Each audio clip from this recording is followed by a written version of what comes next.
আসসালামু আলাইকুম everyone, welcome back to my another blog. আশা করি সবাই ভালো আছেন। তো যে যেখান থেকে আমার আজকের এই ভিডিও দেখা সবার প্রতি অনেক অনেক দোয়ার ভালোবাসা রইল।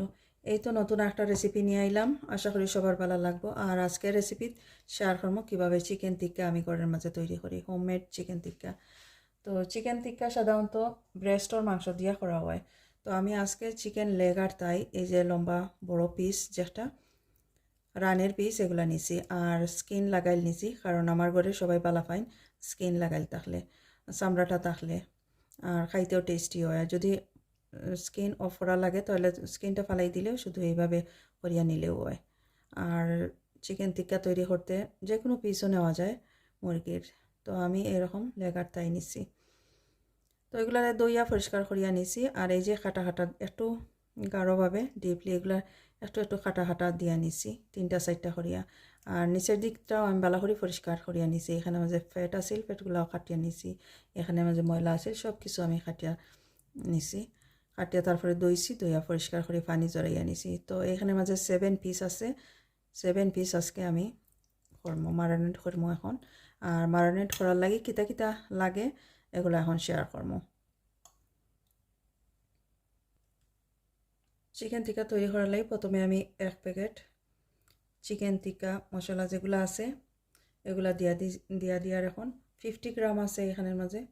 তো সম্পূর্ণ প্যাকেট আমার লাগবো, কারণ অনেক বড় সাইজ চিকেন লেগ আর থাই যেগুলো অনেক বড় সাইজ। তো আমি সম্পূর্ণ 1 প্যাকেট নিলাম। তো আসলে এই স্পাইসগুলো নির্ভর করে খেয়ে কতটুক দিতা আর কতটুক মাংস আছে এই অনুপাতে। এখন দিয়ার 1 টিস্পুন কিউমিন পাউডার, জিরা পাউডার দিয়ার। এখন দিয়ার চিলি পাউডার 1/4 টিস্পুন। আসলে নির্ভর করে খেয়ে কতটুক জাল খাইতা।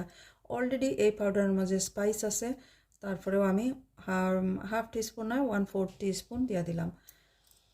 আরও স্পাইস খাইতে হইলে আর একটু দিয়া দিবা। বাচ্চাইতে আসলে বেশি পছন্দ করি না, এই কারণে আমি 1/4 টিস্পুন দিয়া দিছি। এখন দিয়ার 1 টিস্পুন চাট মশলা, এই যে চাট মশলা 1/4 টিস্পুন দিয়ার সিনামন পাউডার, ডালচিনি যেগুলা দারুচিনি পাউডার 1/4 টিস্পুন দিয়া দিলাম। 2 টিস্পুন আদা জিঞ্জার দিয়ার 2 টিস্পুন। আর 2 টিস্পুন দিয়ার গার্লিক রসুন দিয়ার 2 টিস্পুন।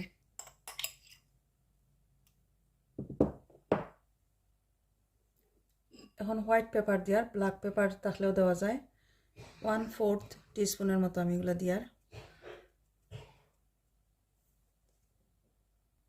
এখন দিয়ার টমেটো কেচাপ না দিলে দেওয়া যায় ন্যাচারাল ইয়োগার্ট যেগুলা দই। কেচাপ দিয়ার 4 টিস্পুন। কেচাপ দিলে অনেক টেস্টি হয়, টেস্ট বাড়ানোর লাগে এই কেচাপটা দেওয়া। এখন দিয়ার 1/4 কাপ গ্রেট করা অনিয়ন, পেঁয়াজ এগুলো না দিলেও হয়, তবে আমি দিয়ার। এখন আধরিয়ার কুকিং অয়েল, সানফ্লাওয়ার অয়েল, এখানে অলিভ অয়েলও দেওয়া যায়, ভেজিটেবল অয়েল দেওয়া যায়। 1/4 কাপ আমি দিয়া দিলাম। তেলটা একটু কম বেশি করা যায়। সল্ট দিয়ার টেস্ট অনুযায়ী।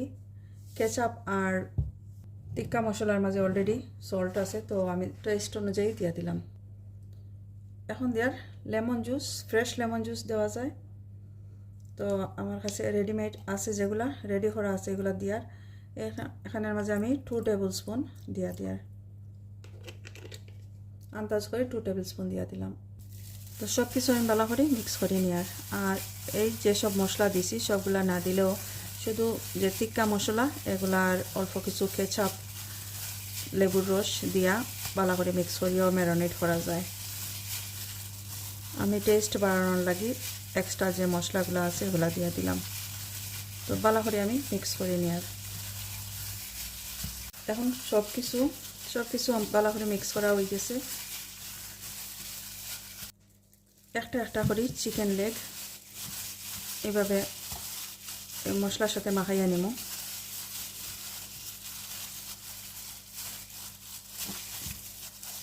এভাবে ভালো করে মিক্স করিয়া নিব আমি সবগুলোর মাঝে, উপরে নিচে।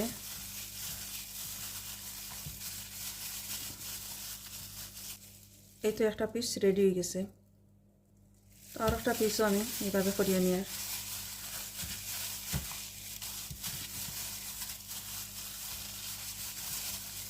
ভালো করে এগুলোর মাঝে মাখাইতে হয়, মিক্স করিয়া নিতে হয়, নাহলে দেখা যায় ভিতরে ঢুকের না। এই তো আরেকটা পিস রেডি হয়ে গেছে। এইভাবে বাকিগুলো আমি ম্যারিনেট করিয়া নিব। এই তো সব কিছু ম্যারিনেট হয়ে গেছে, সবগুলারে ম্যারিনেট করিয়া নিছি। এখন কাবার করে রাখবো কয়েক ঘন্টা লাগি, 3-4 ঘন্টা লাগি কাবার করিয়া রাখবো। আর যদি ফ্রিজও রাখতে চাই রাখতে পারবা, নাইলে এমনিতেই রাখা যায়। ম্যারিনেট করার পর কম হইলেও 30 মিনিটর লাগি এইভাবে রেস্টও রাখবা, তাহলে মশলাগুলো ভিতরে ঢুকবো। 1-2 দিন আগেও এভাবে ম্যারিনেট করিয়া ফ্রিজও রাখার পরে তারপরে আবার কুক করিয়া নিলে আরও বেশি টেস্টি হয়। তো 30 মিনিট অথবা যে যতটুকু সময় আতো আছে, যার যতটুকু সময় আতো আছে এতটুকু লাগি রাখি দিবা। আমি 3-4 ঘন্টা লাগে এইভাবে রাখি দিয়ার। তো 3-4 ঘন্টা পরে আবারও আইমো, বাকি প্রসেস শেয়ার করবো। এই তো 2-3 ঘন্টা পরে দেখাই আর চিকেনগুলো সুন্দরভাবে ম্যারিনেট হয়ে গেছে। আরও বেশি সময় রাখলে আরও বেশি টেস্টি হয়, তো আমি আর রাখতাম চাই না, এই কারণে এগুলো এখন আমি আভেনের ভিতরে ঢুকাইয়া রাখবো। আভেনে ঢুকাইবার আগে আবারও ভালো করে মিক্স করে নিয়ে এই পর্যায়ে যদি লবণ একটু কম হয় তাহলে একটু লবণ দিয়ে দিতে পারবা, একটু স্পাইস যদি মনে হয় আর একটু লাগবে তাহলে দিতে পারবা। তো আমি 1 টিস্পুন লবণ দিয়া দিছিলাম আগে, আর দেওয়া লাগছে না, আর এখন মনে হয় যে আর দেওয়া লাগতো না,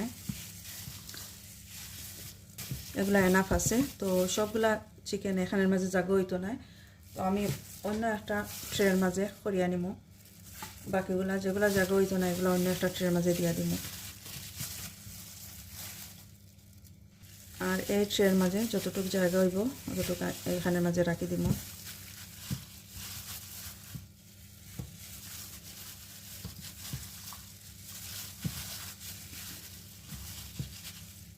ফাইভ পিস এখানের মাঝে রাখছি।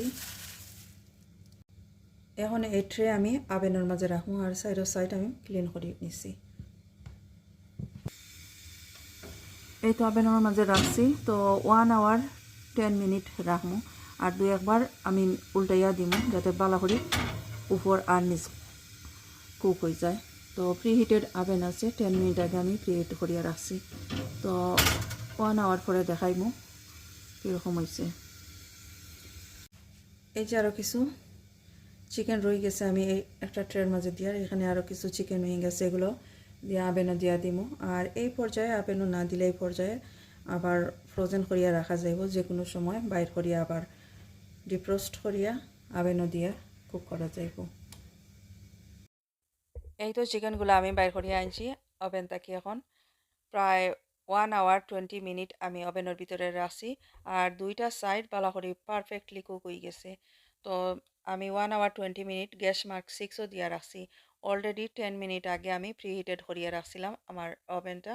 তো এই কারণে 1 আওয়ার 20 মিনিটে আমার পারফেক্টলি কুক হয়ে গেছে। আর দুইটা সাইড 2-3 বার আমি উল্টাইয়া দিছি যাতে দুইটা সাইড ভালো করে কুক হয়। তো দেখতে পারা খুব সুন্দর জুসি হয়েছে আর পারফেক্টলি কুক হয়ে গেছে। যদি মনে হয় যে 1 আওয়ার 20 মিনিটে ভালো করে কুক হয়েছে না, ভিতরটা পারফেক্টলি কুক হয়েছে না, তাহলে আরও কিছু সময় আভেনের ভিতরে রাখলে ভালো করে কুক হয়ে যাব। তো আমার চিকেনগুলা কুক হয়ে গেছে, এই কারণে আমি বাইর করিয়ে আনছি। আর এখন আমি সার্ভ করিয়ার বিরিয়ানি অথবা রোস্ট পটেটোর সাথে এই চিকেনগুলা খাইতে খুবই ভালো লাগে, রুটি পরোটার সাথেও খাইতে ভালো লাগে। তো আজকে আমি বিরিয়ানি রোস্ট পটেটো এগুলো রান্না করছি, আর পটেটো সালাদ আছে, কসলো মাছ আছে, ওগুলোর সাথে আমি আজকে ওগুলা সার্ভ করবো। লাঞ্চ কিংবা ডিনারেও এগুলা খাওয়া যায়। উপর দিকে এভাবে একটু সস আমি এই যে মশলা এগুলা দিয়ে দিয়ে একটু জুসি হওয়ার লাগে।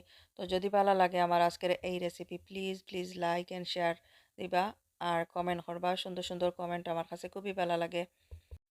ফেসবুক পেজ থেকে যারা দেখরা ফলো দিয়া রাখবা, আর ইউটিউব চ্যানেল থেকে যারা দেখরা সাবস্ক্রাইব করিয়া নিবা। থ্যাংক ইউ সো মাচ এতক্ষণ সাথে থাকার লাগি। বালা থাকা সবাই, আজকে এই পর্যন্তই বিদায় নিচ্ছি। আল্লাহ হাফেজ।